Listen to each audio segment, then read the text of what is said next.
Assalamualaikum warahmatullahi wabarakatuh. Pada kesempatan kali ini kami akan mempresentasikan materi mengenai current liabilities, provision, and contingencies. Namun sebelum itu, izinkan kami untuk memperkenalkan diri. Yang pertama ada Dirin Hasna Sabita dengan NPM terakhir 048. Yang kedua ada Ferina Marta Wawur dengan NPM terakhir 052. Yang ketiga ada Najwa Fairuslai Putri dengan NPM terakhir 068. Yang keempat ada Diva Karsa Kristi, yaitu saya sendiri dengan NPM terakhir 081. Yang kelima ada Marsha Aulia Andita dengan NPM terakhir 406. Dan yang terakhir ada Putri Bella Dinata dengan NPM terakhir 328. Nah, selanjutnya kita akan masuk ke dalam materi. Oke, materi yang pertama yaitu current liabilities. Kewajiban memiliki 3 karakteristik penting. Nah, yang pertama yaitu ini adalah kewajiban saat ini, yang kedua memerlukan transfer sumber daya ekonomi, kas barang jasa, yang ketiga muncul dari peristiwa masa lalu. Nah, untuk menentukan klasifikasi yang tepat dari instrumen keuangan tertentu, perusahaan itu perlu mendefinisi yang tepat tentang aset, kewajiban, dan ekuitas. Nah, mereka sering menggunakan definisi kerangka konseptual sebagai dasar untuk menyelesaikan masalah klasifikasi yang kontroversial.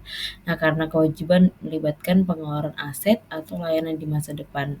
Salah satu fitur terpentingnya itu adalah tanggal di mana kewajiban tersebut harus dibayar. Sebuah perusahaan harus memenuhi kewajiban yang jatuh tempo saat ini dalam jalur bisnis biasa untuk terus beroperasi. Nah, fitur ini tuh menimbulkan pembagian dasar kewajiban menjadi satu, kewajiban jangka pendek, dan yang kedua itu kewajiban jangka panjang. Nah, perlu diingat bahwa aset jangka pendek adalah kas atau aset lain yang diharapkan perusahaan untuk dikonversi menjadi kas, dijual atau digunakan dalam operasi dalam satu siklus operasi tunggal atau dalam 1 tahun jika menyelesaikan lebih dari 1 siklus tiap tahun. Nah, maka dari itu kewajiban jangka pendek dilaporkan jika salah satu dari 2 kondisi ada, yaitu yang pertama kewajiban diharapkan akan diselesaikan dalam siklus operasi normalnya, yang kedua kewajiban diharapkan akan diselesaikan dalam 12 bulan setelah tanggal pelaporan. Nah, ada beberapa contoh kewajiban lancar yang khas, yaitu utang usaha, surat utang, jatuh tempo saat ini dari utang jangka panjang, kewajiban jangka pendek yang diharapkan akan biaya kembali, dividen yang harus dibayar, dan masih banyak lagi. Nah, selanjutnya itu account payable atau utang usaha. Nah, utang usaha atau utang dagang adalah saldo yang terutang kepada orang lain untuk barang, pasokan, atau jasa yang dibeli dengan akun terbuka. Nah, utang usaha ini muncul karena jeda waktu antara penerimaan jasa atau akuisisi hak atas aset dan pembayaran untuk mereka. Nah, biasanya perusahaan itu harus memberikan perhatian khusus pada transaksi yang terjadi menjelang akhir suatu periode akuntansi dan pada awal periode berikutnya. Perusahaan itu harus memastikan bahwa catatan barang yang diterima atau persediaan sesuai dengan kewajiban utang usaha dan bahwa keduanya dicatat dalam periode yang tepat. Mengukur jumlah utang usaha tidak menimbulkan kesulitan khusus. Faktur yang diterima dari kreditur menentukan tanggal jatuh tempo dan pengeluaran uang yang tepat yang diperlukan untuk menyelesaikan akun. Satu-satunya perhitungan yang mungkin diperlukan berkaitan dengan jumlah diskon tunai. Nah, di sini ada notes payable, yaitu surat utang. Nah, surat utang ini adalah janji tertulis untuk membayar sejumlah uang tertentu pada tanggal yang ditentukan di masa depan. Mereka dapat muncul dari pembelian, pembiayaan, atau transaksi lainnya. Nah, beberapa industri itu memerlukan surat utang atau disebut sebagai surat utang dagang sebagai bagian dari transaksi penjualan untuk pembelian sebagai pengganti perpanjangan kredit akun terbuka yang normal. Nah, surat utang kepada bank atau perusahaan pinjaman umumnya muncul dari pinjaman tunai. Perusahaan juga mengklasifikasikan surat utang sebagai jangka pendek atau jangka panjang tergantung pada tanggal jatuh tempo pembayaran. Nah, di sini ada surat utang berbunga diterbitkan, dicontohkan pada gambar di bawah. Ada juga nota tanpa bunga diterbitkan dan ada juga contohnya pada gambar di bawah. Nah, lanjut pada current maturities of long-term debt, itu perusahaan seperti Ahold Delhaize mengecualikan utang jangka panjang yang jatuh tempo saat ini dari kewajiban lancar jika mereka akan yang pertama dibiayai kembali atau dilunasi dari hasil penerbitan utang jangka panjang yang baru dibahas di bagian berikutnya dan kemudian dikonversi menjadi saham biasa. Nah, ketika hanya sebagian dari utang jangka panjang yang akan dibayar dalam 12 bulan ke depan, seperti dalam kasus obligasi serial yang dilunasi perusahaan, melalui serangkaian angsuran tahunan, perusahaan juga melaporkan bagian yang jatuh tempo dari utang jangka panjang sebagai kewajiban lancar dan bagian yang tersisa sebagai utang jangka panjang. Namun perusahaan ini harus mengklasifikasikan sebagai lancar setiap kewajiban jatuh tempo berdasarkan permintaan, dapat dipanggil oleh kreditor atau akan jatuh tempo berdasarkan permintaan dalam 1 tahun atau siklus operasi jika lebih lama. Nah, kewajiban seringkali muncul menjadi dapat dipanggil oleh kreditor ketika ada pelanggaran perjanjian utang. Misalnya sebagian besar perjanjian utang menetapkan bahwa tingkat ekuitas terhadap utang tertentu harus dipertahankan atau menetapkan bahwa modal kerja harus dalam jumlah minimum. Nah, short term selanjutnya itu short term obligation expected to be refinanced, yaitu kewajiban jangka pendek adalah utang yang dijadwalkan jatuh tempo dalam 1 tahun setelah tanggal laporan berisi posisi keuangan perusahaan dalam siklus operasi normal. Nah, beberapa kewajiban jangka pendek diharapkan untuk dibiayai kembali secara jangka panjang. Nah, kewajiban jangka pendek ini tidak akan memerlukan penggunaan modal kerja selama 1 tahun berikutnya atau siklus operasi. Pada suatu waktu, profesi akuntansi umumnya mendukung pengecualian kewajiban jangka pendek dari kewajiban lancar jika mereka diharapkan untuk dibiayai kembali. Namun, profesi tidak memberikan pedoman spesifik sehingga perusahaan menentukan apakah kewajiban jangka pendek diharapkan untuk dibiayai kembali, hanya berdasarkan niat manajemen untuk membiayai kembali secara jangka panjang. Nah, misalnya sebuah perusahaan memperoleh pinjaman bank 5 tahun, tetapi menangani pembiayaan aktual dengan catatan 90 hari yang harus diperbarui atau diperpanjang. Nah, dalam hal ini, apakah pinjaman tersebut merupakan utang jangka panjang atau kewajiban lancar tergantung pada kriteria pembiayaannya kembali. Selanjutnya ada dividends payable atau dividen yang masih harus dibayar. Dividen tunai yang masih harus dibayar adalah jumlah yang terutang oleh perusahaan kepada pemegang sahamnya sebagai hasil dari otorisasi Dewan Direksi. Pada tanggal deklarasi, perusahaan harus mengakui kewajiban yang menempatkan pemegang saham dalam posisi sebagai kreditur sebesar jumlah dividen yang diumumkan. Karena perusahaan selalu membayar dividen tunai dalam waktu 1 tahun sejak deklarasi, maka dividen tersebut akan diklasifikasikan sebagai liabilitas jangka pendek. Sebaliknya, perusahaan tidak mengakui dividen yang terakumulasi namun belum diumumkan pada saham preferen kumulatif sebagai kewajiban, karena dividen preferen yang tertunda tidak menjadi kewajiban sampai Dewan Direksi mengotorisasi pembayarannya. Namun demikian, perusahaan harus mengungkapkan jumlah dividen kumulatif yang belum dibayar dalam catatan kaki laporan keuangan atau mencantumkannya secara parentetik di bagian model saham.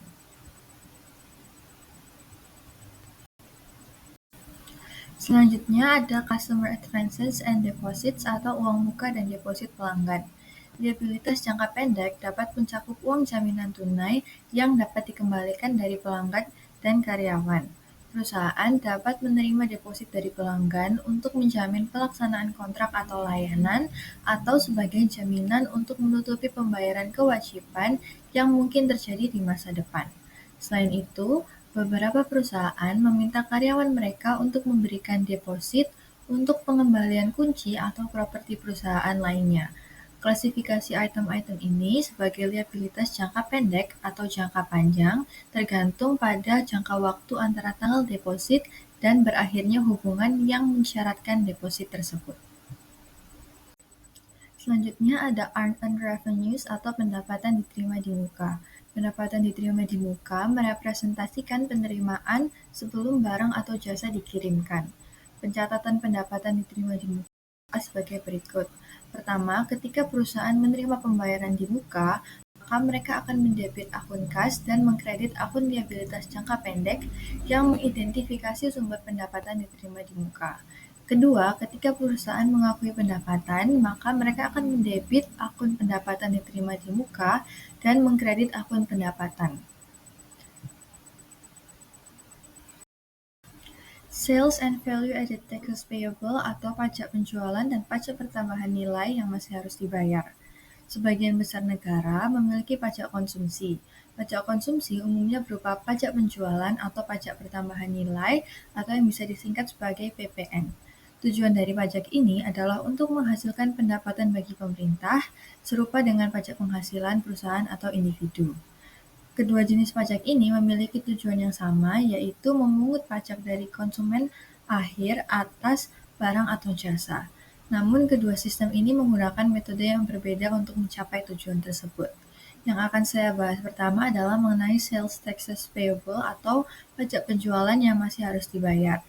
Terkadang, jumlah pajak penjualan yang dikreditkan ke akun kewajiban tidak sama dengan kewajiban yang dihitung berdasarkan rumus dari pemerintah. Perusahaan menyesuaikan akun kewajiban dengan mengakui keuntungan atau kerugian atas pemungutan pajak penjualan. Banyak perusahaan tidak memisahkan jumlah pajak penjualan dari jumlah penjualan saat pencatatan. Sebaliknya, perusahaan mencatat kedua jumlah tersebut secara total dalam akun pendapatan penjualan.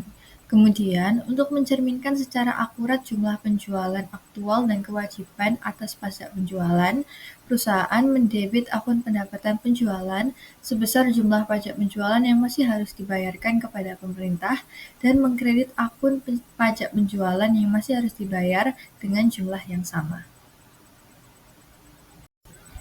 Jenis pajak yang kedua adalah Value Added Taxes Payable atau pajak pertambahan nilai yang masih harus dibayar. Pajak pertambahan nilai atau PPN digunakan oleh lebih banyak otoritas pajak dibandingkan pajak penjualan, di mana lebih dari 100 negara mewajibkan perusahaan memungut PPN. Seperti yang dijelaskan sebelumnya, PPN adalah pajak konsumsi. Pajak ini dikenakan pada suatu produk atau jasa setiap kali nilai ditambahkan di setiap tahap produksi dan pada saat penjualan akhir.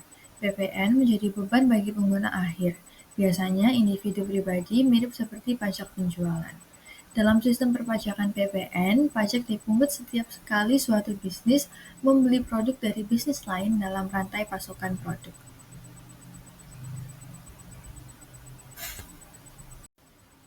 Selanjutnya ada income taxes payable. Sebagian besar pajak penghasilan bervariasi secara proporsional terhadap jumlah pendapatan tahunan.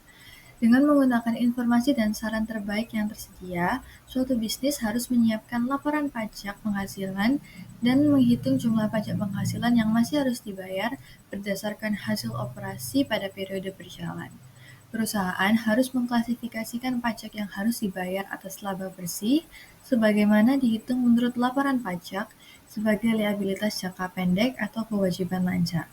Sebagian besar perusahaan harus melakukan pembayaran pajak secara berkala sepanjang tahun kepada lembaga pemerintah yang berwenang.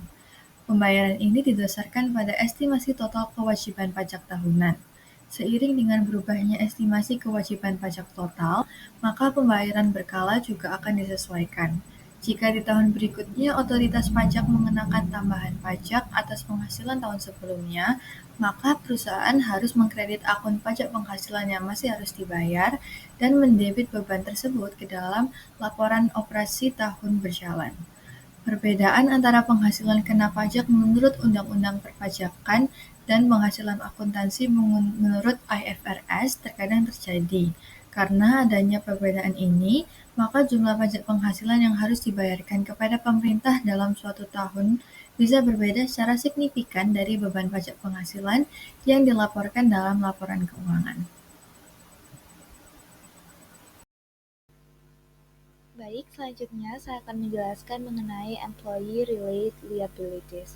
Perusahaan juga melaporkan sebagai liabilitas lancar jumlah yang terutang kepada karyawan untuk gaji atau upah pada akhir periode akuntansi. Selain itu, mereka sering juga melaporkan sebagai liabilitas lancar item-item berikut yang terkait dengan kompensasi karyawan. Ada 3, yang pertama adalah potongan gaji, yang kedua adalah cuti berbayar, dan yang ketiga adalah bonus. Potongan gaji. Jenis potongan gaji yang paling umum adalah pajak, premi, asuransi, tabungan karyawan, dan iuran serikat pekerja. Jika perusahaan belum menyetorkan jumlah yang dipotong ke otoritas yang berwenang pada akhir periode akuntansi, perusahaan harus mengakui jumlah tersebut sebagai liabilitas jangka pendek. Asumsikan gaji mingguan sebesar 10.000 yang sepenuhnya dikenakan pajak jaminan sosial sebesar 8% dengan potongan pajak penghasilan sebesar 1.320 dan iuran serikat pekerja sebesar 88. Perusahaan mencatat gaji dan upah yang dibayarkan serta potongan gaji karyawan sebagai berikut. Salaries and wage expense 10.000 itu di debit dan kreditnya adalah withholding tax payable 1.320, social security tax payable 800, union dues payable 88 dan cashnya 7.792. Ini mencatat pajak gaji pemberi kerja sebagai berikut. Payroll tax expense pada social security tax payable 800. Selanjutnya, yang kedua adalah cuti berbayar. Cuti berbayar adalah cuti dari pekerja yang dibayar, seperti cuti lahiran, sakit, dan cuti melahirkan, cuti ayah, serta cuti juri. Pertimbangan berikut relevan dalam pencatatan akuntansi untuk cuti berbayar. Hak yang telah diperoleh terjadi ketika pemberi kerja memiliki kewajiban untuk membayar karyawan meskipun telah mengakhiri hubungan kerja. Hak yang diakumulasikan adalah hak yang dapat dibawa ke periode mendatang jika tidak digunakan pada periode di mana hak tersebut diperoleh. Hak yang tidak diakumulasikan tidak dapat dibawa ke periode berikutnya. Hal tersebut kedaluarsa jika tidak digunakan. Akibatnya, perusahaan tidak mengakui liabilitas atau biaya hingga saat cuti manfaat diambil. Sebagai ilustrasi, anggaplah Amuturn NV memulai beroperasi pada 1 Januari 2022. Perusahaan ini memperkerjakan 10 orang dan membayar masing-masing 480 euro per minggu. Karyawan memperoleh 20 minggu cuti yang tidak terpakai pada tahun 2022. Pada tahun 2023, karyawan menggunakan minggu cuti tersebut, tetapi kini masing-masing menerima 540 per minggu. Amutron mencatat akumulasi pembayaran cuti pada 31 Desember 2022 sebagai berikut. Salaries and wages expense pada salaries and wages payable sebesar 9.600. Untuk yang salaries and wages payable ini didapatkan dari 480 dikalikan 20. Pada tanggal 31 Desember 2022, perusahaan melaporkan kewajiban sebesar 9.600 dalam neraca keuangannya.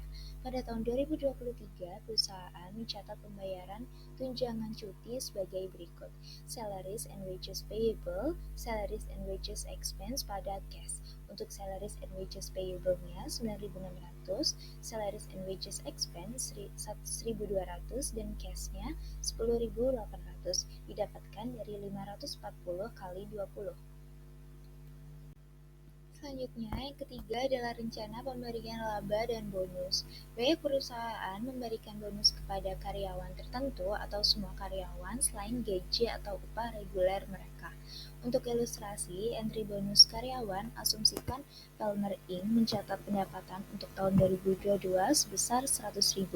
Perusahaan akan membayar bonus sebesar 10.700 pada Januari 2023. Palmer membuat entry penyesuaian tanggal 31 Desember 2022 untuk mencatat bonus sebagai berikut. Salaries and wages expense pada salaries and wages payable sebesar 10.700. Pada Januari 2023, ketika Palmer membayar bonus, ia membuat jurnal entry berikut. Salaries and wages payable 10.700 pada cash 10.700. Provision atau ketentuan. Definisinya adalah ketentuan adalah kewajiban yang waktu atau jumlahnya itu tidak pasti dan juga harus diperkirakan. Nah, klasifikasinya itu dapat dilaporkan sebagai kewajiban lancar jika diharapkan dibayar dalam waktu kurang dari setahun atau kewajiban tidak lancar jika lebih dari setahun. Nah, jenis ketentuan yang umum adalah kewajiban yang terkait dengan litigasi, jaminan atau garansi produk, restrukturisasi bisnis dan juga kerusakan lingkungan. Nah, perbedaan antara penyisihan dan kewajiban lainnya seperti utang usaha dan juga wesel bayar, gaji yang harus dibayarkan, dan dividen yang harus dibayarkan adalah bahwa penyisihan memiliki ketidakpastian yang lebih besar tentang waktu atau jumlah pengeluaran masa depan yang diperlukan untuk menyelesaikan kewajiban. Misalnya itu ketika Siemens AG itu melaporkan utang usaha, ada faktur atau perjanjian formal mengenai keberadaan dan jumlah kewajiban tersebut. Nah, demikian pula ketika Siemens itu mencatat bunga yang harus dibayarkan, waktu dan jumlahnya itu diketahui. Ada provisions itu ada recognition of a provision. Jadi merupakan pengakuan atas suatu ketentuan. Nah, perusahaan itu mencatat biaya dan juga kewajiban itu terkait untuk ketentuan hanya jika ketiga kondisi berikut itu terpenuhi. Yang pertama itu suatu perusahaan harus mempunyai kewajiban masa kini, baik yang bersifat hukum maupun yang bersifat konstruktif sebagai akibat dari suatu peristiwa masa lalu. Lalu ada kemungkinan arus keluar sumber daya yang mengandung manfaat ekonomi akan diperlukan untuk menyelesaikan kewajiban tersebut, dan juga estimasi yang dapat diandalkan dapat dibuat mengenai jumlah kewajiban. Nah, jika ketiga kondisi ini tuh tidak terpenuhi, maka tidak ada ketentuan yang dapat diakui.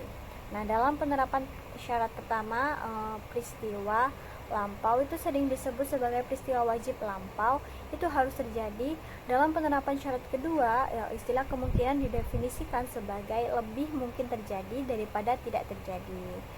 Frasa ini tuh ditafsirkan berarti probabilitas terjadinya lebih besar dari 50% jika probabilitasnya 50% atau kurang, ketentuan tersebut itu tidak dapat diakui. Ada measurement of provisions, jadi merupakan pengukuran ketentuan. Nah, bagaimana perusahaan seperti Toyota Japan itu misalnya menentukan jumlah yang harus dilaporkan untuk biaya garansi mobilnya. Nah, bagaimana perusahaan seperti Carrefour, FLA itu menentukan kewajibannya untuk pengembalian uang pelanggan, dan juga bagaimana Novartis itu menentukan jumlah yang harus dilaporkan untuk gugatan hukum yang kemungkinan besar akan kalah, dan juga bagaimana perusahaan Total SA, FLA itu menentukan jumlah yang harus dilaporkan sebagai penyisihan untuk biaya remediasi yang terkait dengan pembersihan lingkungan. Jadi IFRS itu memberikan jawabannya. Jadi jumlah yang diakui itu harus merupakan estimasi terbaik dari pengeluaran yang diperlukan untuk menyelesaikan kewajiban saat ini. Nah, estimasi terbaik merupakan jumlah yang akan dibayarkan perusahaan untuk menyelesaikan kewajiban pada tanggal laporan posisi keuangan.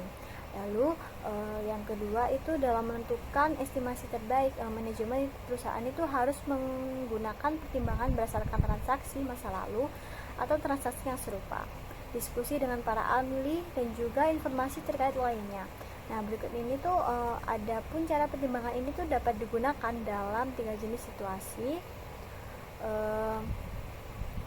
Tiga jenis situasi berbeda untuk mendapatkan estimasi yang terbaik. Nah, jadi dalam setiap situasi ini tuh pengukuran liabilitas itu harus mempertimbangkan nilai waktu uang jika material. Nah, selain itu kejadian masa depan yang mungkin berdampak pada pengukuran biaya itu harus dipertimbangkan. Misalnya tuh perusahaan seperti Total SA itu yang mungkin memiliki biaya remediasi tinggi terkait dengan pembersihan lingkungan, dapat mempertimbangkan inovasi teknologi masa depan yang mengurangi biaya remediasi di masa yang akan mendatang. Nah, di sini pun ada common types of provision, jadi merupakan jenis ketentuan umumnya. Nah, berikut ini tuh ada beberapa area umum di mana ketentuan itu dapat diakui dalam laporan keuangan. Yang pertama adalah tuntutan hukum, lingkungan, jaminan, kontrak yang memberatkan, imbalan yang harus dibayarkan, dan juga restrukturisasi. Jadi meskipun perusahaan itu umumnya hanya melaporkan satu jumlah lancar dan satu jumlah tidak lancar untuk provisi dalam laporan posisi keuangan, IFRS itu juga mengharuskan pengungkapan yang luas terkait dengan provisi dalam risiko umum yang melekat dalam operasi bisnis. Misalnya itu kemungkinan perang, pemogokan bencana yang tidak dapat diasuransikan, dan juga resesi bisnis. Nah, adapun faktor-faktor yang harus dipertimbangkan, yang pertama itu periode terjadinya tindakan, lalu ada kemungkinan hasil yang tidak memungkinkan, dan lalu ada kemampuan untuk memperkirakan kerugian, dan juga yang terakhir itu ada gugatan yang belum diajukan. Nah, untuk melaporkan kerugian dan kewajiban dalam laporan keuangan, penyebab litigasi itu harus terjadi pada atau sebelum tanggal laporan keuangan. Tidak masalah bahwa perusahaan itu menyadari keberadaan atau kemungkinan gugatan atau klaim setelah tanggal laporan keuangan, tetapi sebelum menerbitkannya. Nah, untuk mengevaluasi kemungkinan hasil yang tidak menguntungkan, perusahaan itu mempertimbangkan hal-hal berikut, yaitu sifat litigasi, kemajuan kasus, pendapat nasihat hukum, dan juga pengalamannya sendiri dan juga orang lain dalam kasus serupa, dan tanggapan manajemen terhadap gugatan tersebut. Baik, di sini saya akan menjelaskan tentang warranty provisions yang assurance type warranty. Jadi garansi tipe jaminan tidak dicatat sebagai kewajiban kinerja terpisah karena hanya merupakan jaminan kualitas saat penjualan. Biaya garansi dibebankan saat barang atau jasa diberikan. Dan perusahaan juga perlu mencatat kewajiban untuk biaya perbaikan jika ada cacat setelah penjualan. Lalu berikutnya ada service type warranty. Garansi tipe layanan dijual terpisah dan dicatat sebagai kewajiban kinerja tersendiri. Pendapatannya diakui secara bertahap selama masa garansi dan hanya biaya yang langsung terkait penjualan seperti komisi yang ditangguhkan. Sementara biaya umum lainnya langsung dibebankan. Berikutnya consideration payable. Perusahaan sering memberi hadiah, diskon, atau rebate untuk menarik pelanggan. Biaya untuk program ini harus dicatat saat penjualan terjadi, bukan saat hadiah ditebus. Jika hadiah memberi hak khusus ke pelanggan, itu menjadi kewajiban. Perusahaan harus memperkirakan dan mencatat nilai hadiah yang mungkin akan ditebus sebagai beban dan juga kewajiban. Berikutnya ada environmental provisions. Beberapa aset jangka panjang seperti tambang atau platform minyak memiliki kewajiban untuk dibongkar dan dipulihkan setelah masa pakainya berakhir. Biaya lingkungan seperti ini bisa sangat besar, termasuk untuk membersihkan limbah dan juga pencegahan kerusakan lingkungan di masa depan. Dalam environmental provisions, yang pertama ada obligating event. Beberapa kewajiban lingkungan seperti membongkar fasilitas atau mereklamasi lahan wajib diakui sebagai utang. Kewajiban ini bisa muncul sejak awal penggunaan aset atau bertahap seiring waktu, tergantung jenis asetnya. Lalu yang kedua ada measurement. Liabilitas lingkungan diukur pertama kali berdasarkan perkiraan biaya masa depan yang paling masuk akal dengan mengacu pada nilai wajar. Jika tidak ada pasar aktif, perusahaan bisa menggunakan data pembanding atau menghitung dengan metode nilai kini. Lalu yang berikutnya ada recognition and allocation.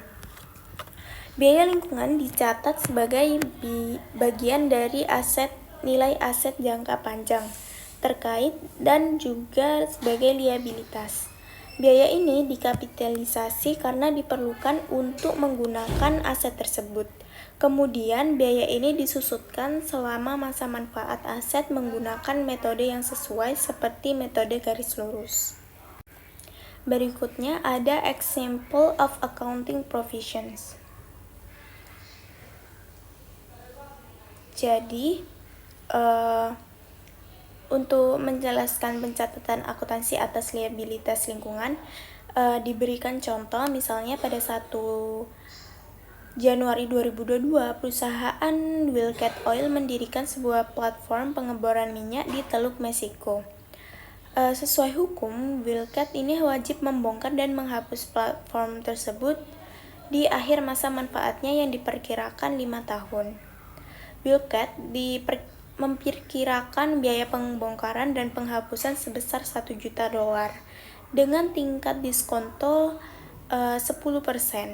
Nilai wajar saat ini dari liabilitas lingkungan diperkirakan 620.920, yaitu dari 1 juta dikalikan dengan 0,62092.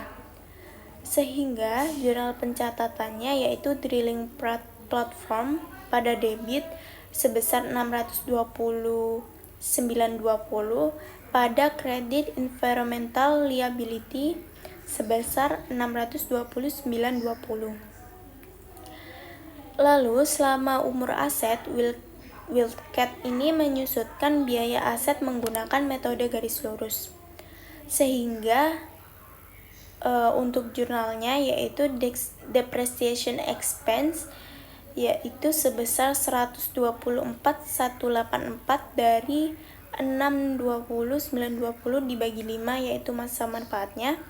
Lalu pada kredit ada accumulated depreciation plan asset sebesar 124.184. Selain itu, Wildcat juga harus mencatat beban bunga setiap tahun sebagai akibat dari penggunaan nilai kini atau diskonto. Ini disebut unwinding the discount. Jadi jurnalnya yaitu interest expense sebesar 62.92 pada environmental liability. Lalu pada tanggal 10 Januari 2027, Wildcat menyewa perusahaan Big Reclaimers untuk membongkar platform dengan biaya 995.000. Karena biaya aktual lebih rendah dari estimasi yaitu 1 juta, perusahaan mencatat keuntungan sebesar 5.000. Sehingga jurnalnya yaitu environmental liability sebesar 1 juta dan pada credit gain on settlement of environmental liability 5.000 dan juga credit cash sebesar 995.000. Jadi ini menunjukkan bahwa perusahaan itu menanggung dua jenis biaya. Yang pertama biaya operasional yaitu penyusutan, lalu biaya keuangan yaitu bunga. Perusahaan bisa mempertimbangkan peristiwa di masa depan seperti kemajuan teknologi atau regulasi baru yang hampir pasti terjadi dalam menghitung estimasi liabilitas lingkungan. Selanjutnya di sini saya akan menjelaskan One Rose Contract Provisions. Terkadang perusahaan memiliki apa yang disebut sebagai kontrak yang memberatkan,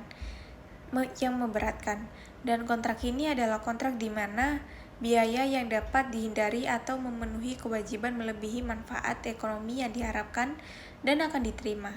Contohnya, kontrak yang memberatkan adalah kerugian yang diakui atas komitmen pembelian yang tidak dapat dibatalkan, yang tidak menguntungkan terkait dengan barang inventaris.